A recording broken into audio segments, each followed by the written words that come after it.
Hello बच्चों, चलिए प्रश्न को देखते हैं। प्रश्न है 10⁻³ मोलर सांद्रण वाले किसी विलयन में Mn2+ Fe2+ Zn2+ एवं Hg2+ निहित है। प्रत्येक को 10⁻16 मोलर सल्फाइड आयन विलयन के साथ मिलाया गया। कौन से आयन सर्वप्रथम अवक्षेपित होंगे यदि MnS, FeS, ZnS एवं HgS के Ksp क्रमशः 10⁻15, 10⁻23, 10⁻20 और 10⁻54 है।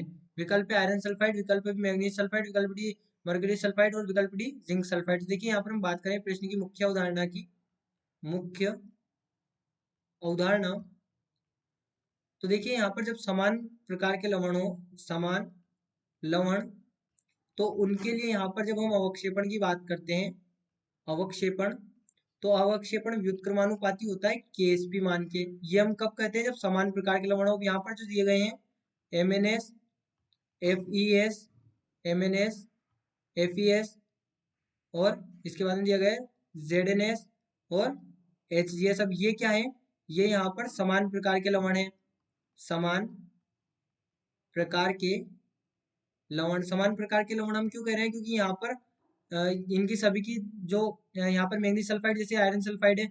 अब यहाँ पर यदि कोई अलग से होता जैसे FeS2, तो फिर उस कंडीशन में हम यहाँ पर इसको लागू नहीं कर सकते थे। पर अभी यहाँ पर सभी समान प्रकार के लवण है। तो अब हम KSP मान की बात करें, KSP, तो KSP सबसे अधिक हमें कहाँ दिखाई दे रहा है?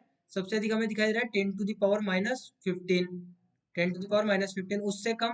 उससे कम है 10⁻−20, उससे कम है 10⁻−23 और सबसे कम यहाँ पर 10⁻−54।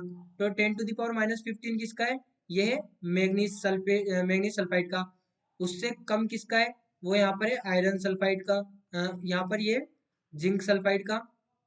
उससे कम है 10⁻−23 जो कि आयरन सल्फाइड का। और सबसे कम यहाँ पर है HgS का।